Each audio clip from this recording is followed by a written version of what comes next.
Pemirsa, berjumpa lagi bersama saya Jaya di channel Informasi TV. Pada kali ini saya akan membahas mengenai bullying. Pemirsa, saat ini bullying ini, kasus bullying di Indonesia semakin lama semakin besar, semakin tinggi nilai kejadiannya. Pertanyaan kita adalah, mengapa bullying atau perundungan ini semakin banyak kasusnya? Saat ini saya akan mengundang dua narasumber, dua-duanya seorang ibu, seorang wanita juga, dua-duanya juga aktivis, juga praktisi hukum yang bisa menjelaskan apa sih kasus bullying ini dan bagaimana penanganannya secara hukum dan bagaimana ke depannya sehingga bullying ini bisa ditekan angka kriminalitas dalam kehidupan bermasyarakat pada saat ini. Sekarang saya mau kenalkan yang pertama, samping saya nih Ibu Nurmalah. Selamat datang Bu Nurmalah. Saya boleh sapa lengkapnya Dr. Hajah Nurmalah SH MA CLA, praktisi hukum, juga pemerhati aktivis perlindungan wanita dan anak, juga Wasekjen DPP Pradi Bu ya. Waduh, selamat datang Bu di Informasi TV. Terima kasih. Yang kedua Ibu Dr. Ira Karisma SH MKN. Selamat datang Bu di Informasi TV. Praktisi hukum juga aktivis perlindungan wanita dan anak. Nah, saya mau tanya nih, pertama dengan Ibu Nurmalah ya, Bu, zaman saya nih Bu, atau mungkin Ibu yang lebih senior zaman Ibu atau zaman saya, perundungan atau bullying itu jarang Bu terjadi. Tapi sekarang semakin kemajuan teknologi dan sebagainya, perundungan atau bullying itu malah lebih tinggi Bu. Mungkin kita membaca berita dari sekolah, anak-anak ya, remaja. Tapi yang dikhawatirkan adalah sekarang justru orang dewasa pun bahkan sudah berkarir loh Bu, mengalami bullying atau perundungan. Menurut Ibu bagaimana dengan kasus seperti ini? Kami coba menjelaskan. Kita harus tahu dulu apa yang dimaksud dengan bullying ya. Bullying atau perundungan ya. Itu adalah suatu tindakan agresif yang sifatnya mengintimidasi kepada seseorang ya, dan biasanya terjadi di antara ada hubungan relasi yang tidak seimbang. Pelaku merasa lebih superior dan melakukan terhadap orang yang dianggapnya inferior ya. Jadi ada hubungan relasi yang tidak seimbang. Dan biasanya pelaku bullying atau perundungan itu menganggap dirinya lebih hebat, lebih semuanya daripada pelaku. Sehingga timbul intimidasi, dan bullying itu sendiri ada beberapa macam ya, verbal, fisik, sosial, bahkan cyber ya, teknologi. Banyak sekali memang kalau kita lihat gejala di masyarakat saat ini ya, semakin kemajuan zaman ya, kemajuan teknologi, semakin meningkat juga tindak kejahatan. Kalau dulu ya tindakannya tidak ada, kita kenal bullying ada yang namanya kekerasan saja. Tapi sekarang ini perkembangan zaman ya, kita tahu hukum itu tidak statis tapi dinamis. Semakin kemajuan negara kita semakin berkembang juga tindak pidana. Kalau kenapa sampai terjadi, ya itu tadi gejala sosial yang pasti ya, dengan melihat dan menonton. Sekarang ini kan bebas kita. Kalau kita klik sedikit aja di Google atau YouTube, itu bisa apa aja bisa kita tonton. Orang telanjang, mau apa bisa kita tonton, bisa kita akses. Nah, inilah gejala sosial menurut saya yang sangat perlu penanganan secara komprehensif ya oleh pemerintah, bagian kita juga orang tua ya, bahkan kita orang tua juga perlu bagaimana mengatasi ini dari sisi pencegahan. Tidak hanya setelah terjadi baru kita bagaimana mengatasi. Sebelum terjadi kita harus sudah bagaimana mengatasinya ya. Bullying ini bisa terjadi di mana saja, tidak hanya anak-anak ya, tapi juga bisa jadi orang dewasa. Kalau kita melihat medsos akhir-akhir ini di sebuah universitas terkenal ya, beritanya heboh ya, bahkan itu yang diduga melakukan bullying orang dewasa, bukan anak-anak. Jadi betul. Bullying itu bisa terjadi di mana saja, kapan saja, dan kepada siapa saja. Tidak kepada masyarakat menengah ke bawah, masyarakat tidak ada di dunia, hanya dunia pendidikan ya. Dunia pendidikan kita bicara anak-anak SD, SMP, SMA. Nah, tapi juga sekarang sudah merambah ke lebih tinggi lagi. Kayak kemarin heboh itu tadi di salah satu universitas, artinya tidak hanya anak-anak bisa jadi pelaku ya. Bisa jadi korban, tetapi bisa juga orang dewasa, bisa juga anak-anak.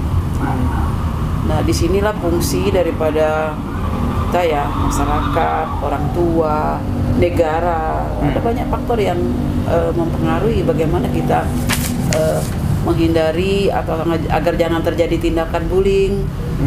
Kalau di mana di dunia pendidikan kayak SD, SMP itu peraturan Mendikbud ya yang nomor 46 tahun 2023 itu mengharuskan di setiap sekolah itu ada namanya tim pencegahan penanganan kekerasan di lingkungan satuan didik. Nah, itu betul. Nah, itu sudah, dan itu diwajibkan. Benar. Jadi kalau sekolah tidak punya itu, pihak kementerian bisa memberikan sanksi ya.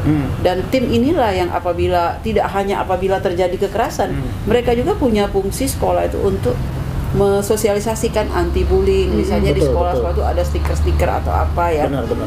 Supaya tidak terjadi bullying. Nah, tim inilah yang tugas mensosialisasikan. Apabila terjadi bullying, tim ini juga yang setelah misalnya dari guru BP ya menyelesaikan tidak selesai, nah biasanya tim ini. Karena tim ini lebih netral. Kalau diserahkan kepada pihak sekolah, ini pengalaman saya ya, ada sekolah yang sangat menjaga nama baik. Betul. Sehingga itu ditutupi. Jadi dan ada lagi jika terjadi ada anak pelaku atau anak menjadi korban, jangan sampai ada tindakan toleran daripada pelaku. Ya, kalau itu dianggap toleran, dianggap itu itu anak-anak, memang anak-anak. Tapi tindakannya yang salah, kita harus benahi itu. Betul.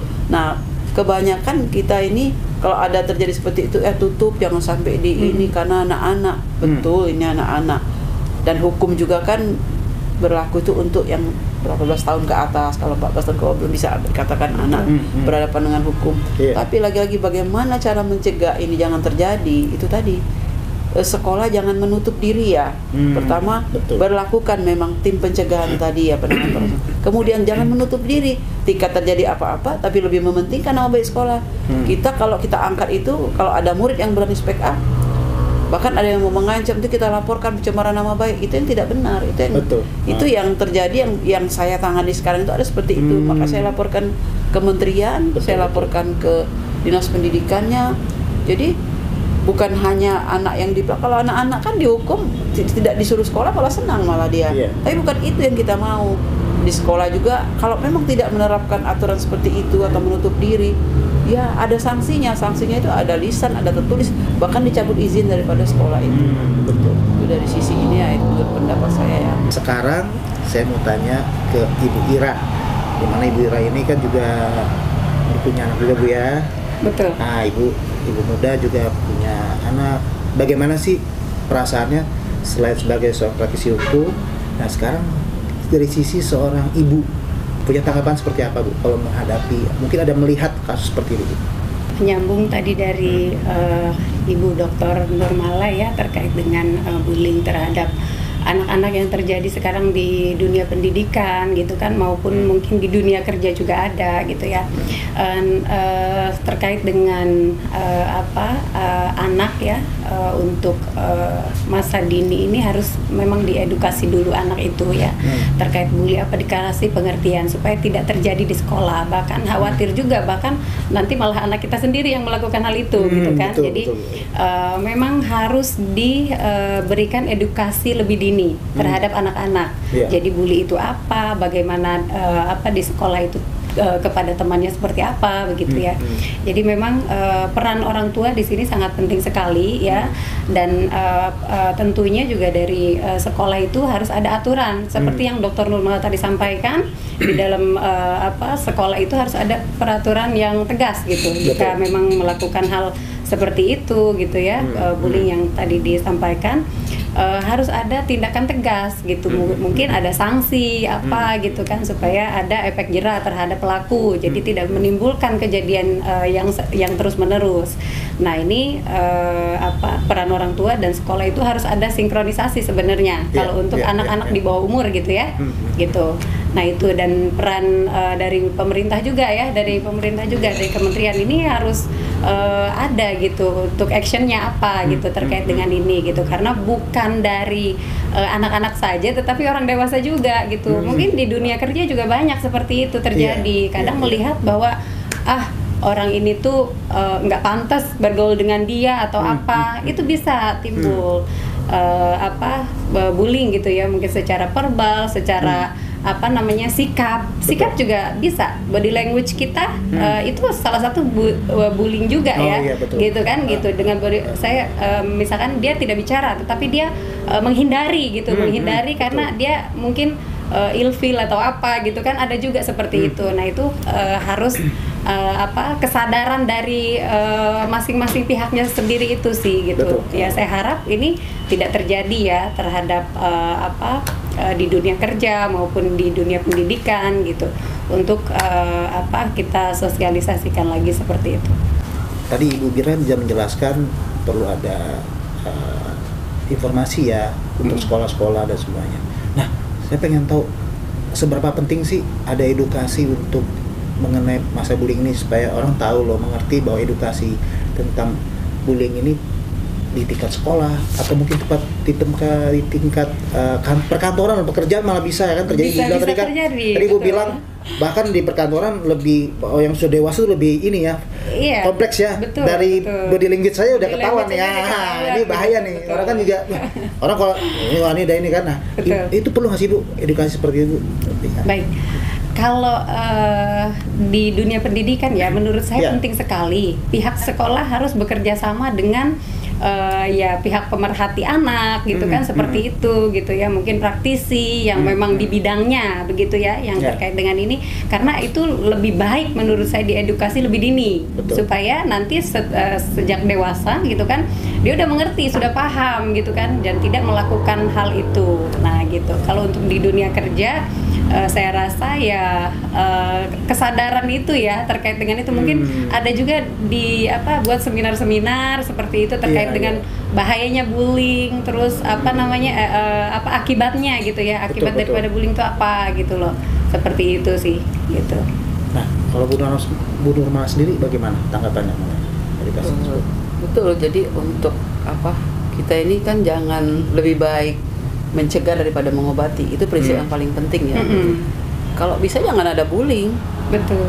Kalau sudah terjadi bullying artinya kita sudah mengobati ya, timbul akibat. Nah kita alangkah baiknya memang kita mencegah. Bagaimana cara mencegah? Kita ini harus sadar hukum dulu, harus sadar. Kalau kita nggak sadar hukum, kenapa kejahatan itu banyak? Karena nggak sadar hukum. Nah begitu juga bullying. Kalau kita sadar bahwa bullying itu dilarang secara hukum dan bullying itu menyakiti orang, nggak akan ada bullying ya. Makanya pendidikan, edukasi itu sangat penting. Dan saya kebetulan punya lembaga bantuan hukum ya. Saya untuk bullying, HOA itu saya melakukan penyuluhan ke sekolah. Dari LBH saya, kalau dulu saya jadi ketua Peradi, saya bisa bidang pendidikan, bidang penyuluhan. Betul. Saya kerahkan itu karena saya nggak lagi menjabat ketua Peradi, saya sekarang di Wasekjen. Jadi saya punya 2 lembaga bantuan hukum, saya kerahkan, ayo ke sekolah. Saya surati kepala dinasnya, tanda tangan saya, alhamdulillah mereka menyambut baik. Jadi ada beberapa sekolah itu sempat saya sendiri yang memberikan penyuluhan ya, saya yang datang sendiri, dan alhamdulillah kepala dinasnya welcome dan semua guru welcome ya. Saya memberikan edukasi tentang bullying, HOA itu nggak boleh, bagaimana akibatnya kalau terjadi, dan karena sekolah itu menurut saya ya kadang-kadang anak kita itu lebih patuh dengan guru daripada kita orang tua. Itu yang terjadi. Kalau guru saya ngomong kayak gini, kadang omongan kita kurang didengar. Tapi begitu di sekolah itu apa yang didapat di sekolah itu lebih didengar. Makanya menurut saya penyuluhan atau pendidikan melalui sekolah-sekolah itu sangat penting. Dan malah kalau saya bila masukkan kurikulum ya dalam pelajaran ya. Kita kalau dulu kan ada pelajaran pendidikan moral Pancasila, itu sangat membantu karena dari sisi moral. Sekarang ini saya nggak tahu ya kurikulum yang anak-anak SD, SMP sekarang ini lebih ke edukasi mengenai dunia pengetahuan, ilmu pengetahuan alam, tapi kita kadang-kadang moral kita kurang. Betul.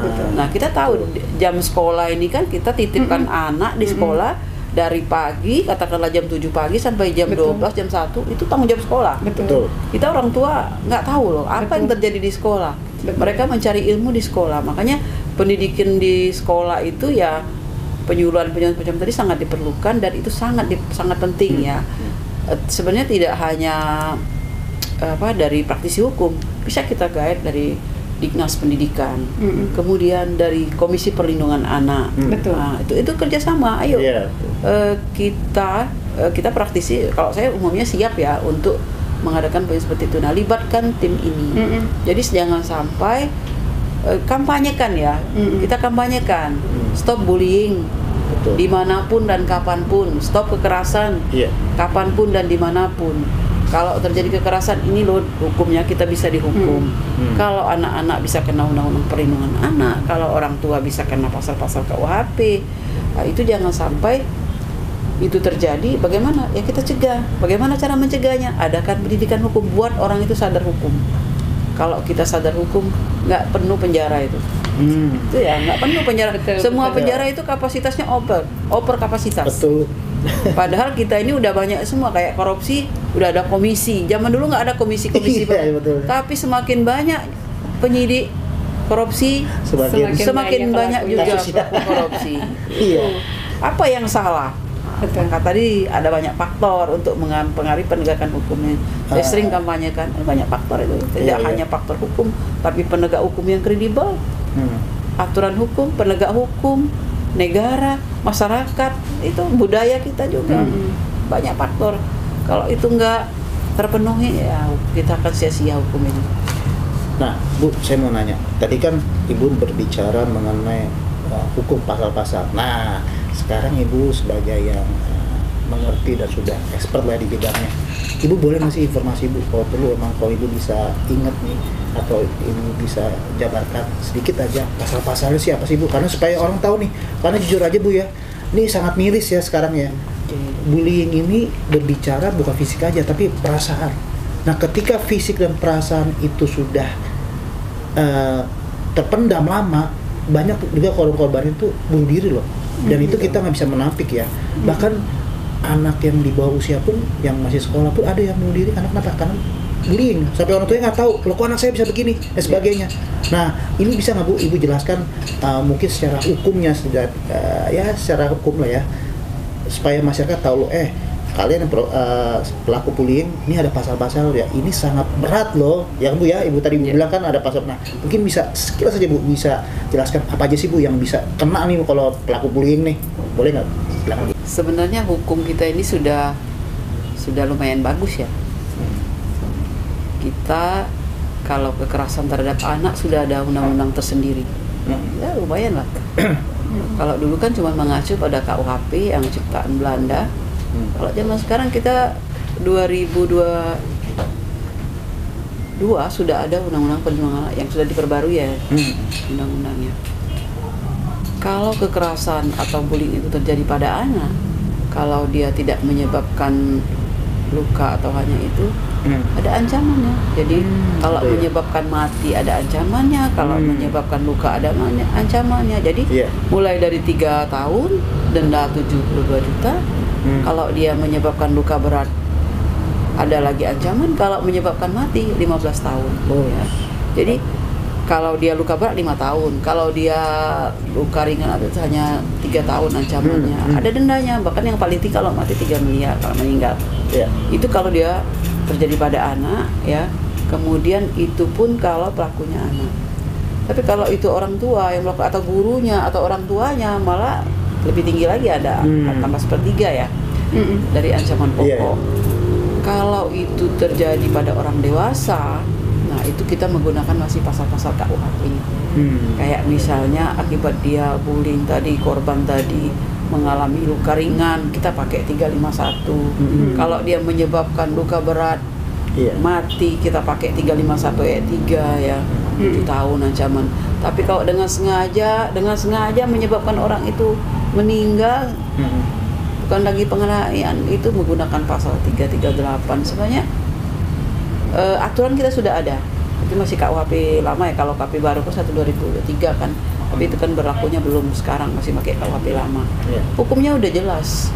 Nah, kalau kita bicara kekerasan fisik ya, atau bullying fisik, mau atau tidak mau secara tidak langsung itu mempengaruhi ke psikis. Iya. Nah, psikis. Nah, tapi kalau kalau bullying psikis itulah pembuktiannya kadang-kadang agak sulit. Itu kita memerlukan ahli psikis, ahli kejiwaan. Kita pakai psikolog untuk mengetahui apakah anak itu secara mental terganggu. Kalau fisik kita enak, kita obati lukanya, sembuh luka hilang. Tapi ketika itu bicara psikis, kena psikisnya kena, itu yang sulit. Itu akan memakan waktu yang lama. Betul. Anak-anak jadi takut keluar, anak-anak jadi takut bergaul. Kalau kena psikis, kalau terjadi pada anak itu tidak mau sekolah, kita harus tanya ketika anak kita nggak mau masuk sekolah, kenapa anak ini nggak mau masuk sekolah?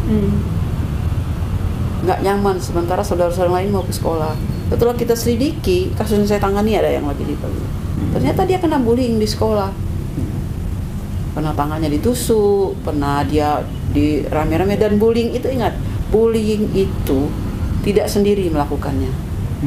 Pasti dia lebih dari satu orang. Dan itu berulang. Sehingga nggak sekali, berulang. Kalau sekali mungkin ya kekerasan namanya. Pertama itu tidak sendiri pelakunya kalau bullying itu. Kebanyakan. Yang kedua, dia itu berulang. Berulang dan lebih dari satu pelakunya. Misalnya rame-rame. Kayak itu aja, kita bullying sosial ya. Itu tidak ditemani, nggak usah nemani anak itu biar dia tersisi. Biasa kan mengajak kelompok, akhirnya tersisi anak itu. Atau mengolok-olok, dia mengolok secara rame-rame kan. Di apa? Verbal namanya, bullying verbal. Dia olok-olok anak itu, pokoknya sehingga anak itu merasa tersisi dan tidak nyaman di situ. Nah, itu akan menimbulkan apa? Rasa apa? Rasa minder, rasa takut. Nah, itu lebih kepada psikis. Nah, ketika kita bicara psikis, ini yang sulit dibuktikan. Apalagi misalnya, maaf, penegak hukum yang tempat kita melapor itu tidak responsif ya. Atau pihak sekolah tidak, nggak ada bekasnya, nggak ada ininya. Apalagi di sekolah itu misalnya tidak ada CCTV. Tidak ada CCTV dan kita tidak ada, katakanlah ada CCTV, sekolah menutupi, kita tidak bisa melihat, itu juga susah kita. Tapi terpaksa kita buat laporan agak ya, kalau saya itu kalau bahasa Palembang itu mencak-mencak lah. Mencak-mencak. Terus saya pakai ada media yang saya bersyukur sekarang media medsos ya sebagai kontrol sosial ya. Betul. Dalam hal apapun, dari penegakan hukum, politik, semua kalau sudah viral orang berpikir. Nah, yang tadinya sulit naik, kasusnya jadi naik kasusnya. Terus yang tadi tidak diperhatikan oleh pihak pemerintah atau penegak hukum lain jadi diperhatikan. Nah, makanya kontrol sosial dari media itu menurut saya sangat diperlukan. Kalau tadi masyarakat kan mungkin takut, itu terus ada lagi dari masyarakat sendiri kadang-kadang menganggap itu biasa, anak-anak itu biasa main-main di sekolah itu main-main. Tapi kalau sudah menimbulkan kekerasan fisik itu bukan main-main. Ada aturan fisik, psikis, ada aturannya itu. Tinggal lagi kita ini mau nggak mengikuti aturan yang ada, baik penegak hukumnya maupun ya kita masyarakat ya harus taat hukum, taat azas. Sebapapun bagusnya hukum itu, kalau kita tidak mematuhinya ya, dan kita sendiri sebagai masyarakat menganggap bullying itu biasa, ejek-ejek orang itu biasa, dan itu akan terulang. Jadi jangan pernah mentoleran ya. Walaupun itu kecil ya, bagaimanapun ya kita terapkan sanksi. Walaupun hukum itu kalau kita lihat dari beberapa sisi, azas manfaat, keadilan ya. Ada satu lagi itu, tidak hanya dua itu, ada itu, manfaat, keadilan, kepatuhan. Ya, kepastian hukum ya, kepastian hukum. Iya, ada beberapa azas. Nah, jadi kita tidak hanya melihat, kalau kita hanya menghukum itu berarti kita bicara kepastian hukum. Tapi kalau kita kemanfaatan, nah kita lihat juga dari sisi manfaatnya dengan kita memberi sanksi atau kita panggil orang tuanya, tidak hanya si anak, orang tuanya panggil. Itulah gunanya kalau di sekolah itu tim pencegahan, penanganan pencegahan kekerasan di satuan didik. Jadi azas hukum itu harus kita taati. Jangan kita Kalau pihak sekolah, apalagi pihak sekolah merasa sekolahnya mahal, nggak jaminan kita sekolah di tempat yang mahal anak-anak itu pasti terjamin bebas dari bullying. Tidak jaminan, karena bullying itu bisa terjadi di mana saja dan kapan saja. Kalau tadi kan Ibu Nurmala menjelaskan mengenai sekolah, kampus dan sebagainya. Tadi Ibu Ira sempat menjelaskan di dunia kerja ya, bahkan dunia kerja tuh bullyingnya lebih nggak ketara tuh, body language saja udah ketahuan nih bullying ya. Tambah lagi tadi Bu Nurmala bilang media sosial ya, sosial. Nah, kalau buat Bu Ira sendiri ada tanggapan atau pesan nggak buat mungkin para profesional semua marketplace bahwa kita stop bullying, kita perangi bullying dalam dunia pekerjaan kita, kan itu mengganggu ya produktivitas dari seorang yang mungkin dia punya potensi pekerjaan tapi kalau dibullying akhirnya produktivitas kerjaan jadi kurang. Nah, menurut Bu Ira bagaimana? Terkait dengan bullying yang dilakukan di dunia kerja ya, menurut saya bisa juga itu dilakukan dari perusahaannya untuk penegakannya gitu, peraturannya. Jadi ada larangan-larangannya gitu kan. Jadi ketika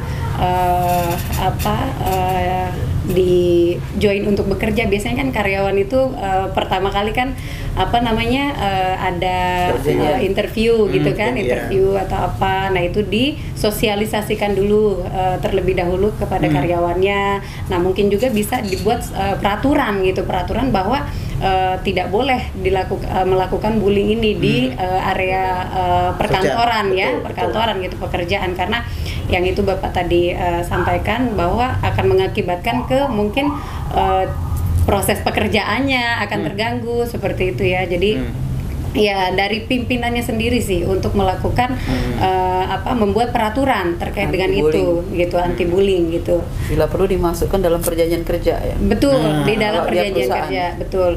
Biasanya ada peraturan perusahaan ya. Jadi peraturan perusahaan tuh mencakup apa-apa saja sih gitu kan, yang boleh dilakukan, yang tidak boleh dilakukan. Nah, itu mungkin dijadikan salah satu dasar gitu ya, aturan gitu, bahwa bullying itu memang dilarang keras di perusahaan ini gitu. Betul. Nah, itu dari saya sih itu sih. Nah, ini yang terakhir nih, Ibu Nurmala, Bu Ira, kita pengen ada pesan-pesan khusus nggak buat pemirsa Informasi TV dan semuanya yang menonton program kita pada saat ini untuk kita sama-sama perangi bullying, stop bullying. Juga mungkin kita juga berapa saat lagi kita akan ada pemerintahan baru Bu ya, pemerintahan baru Republik Indonesia kita ini. Mungkin ada harapan nggak buat pemerintah kita juga supaya mendukung nih program untuk stop bullying, kita perangi bullying, kalau bisa pemerintahan yang berikutnya nih nggak ada lagi deh.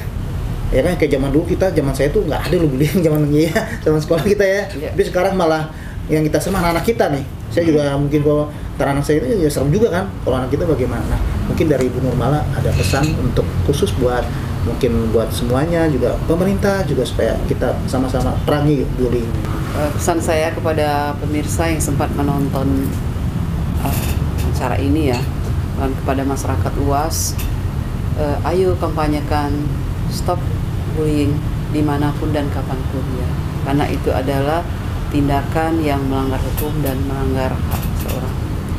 Dan pesan saya juga kepada nanti pemerintah ya, pemerintah yang baru nanti, harapan saya besar kepada Bapak Presiden dan Wakil Presiden yang terpilih agar membawa Indonesia ini lebih maju, tidak ada kekerasan dimanapun dan kapanpun ya, dan hukum benar-benar ditegakkan. Mungkin itu pesan saya. Pesan saya sama ya seperti Dr. Nurmala ya, yang mana yang sudah kita lalui sebelumnya begitu ya.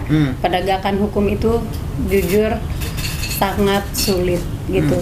Jadi ya untuk kedepannya terkait dengan pemerintahan yang baru, semoga bisa mendengarkan suara rakyat ya, suara rakyat ketika mengadukan ya permasalahan kepada pihak berwajib gitu ya. Mohon untuk direspon, ditangani dengan baik seperti itu. Oke pemirsa, sekian dari kami. Saya Jain Gunting dari Informasi TV. Kita akan kembali lagi di topik-topik selanjutnya.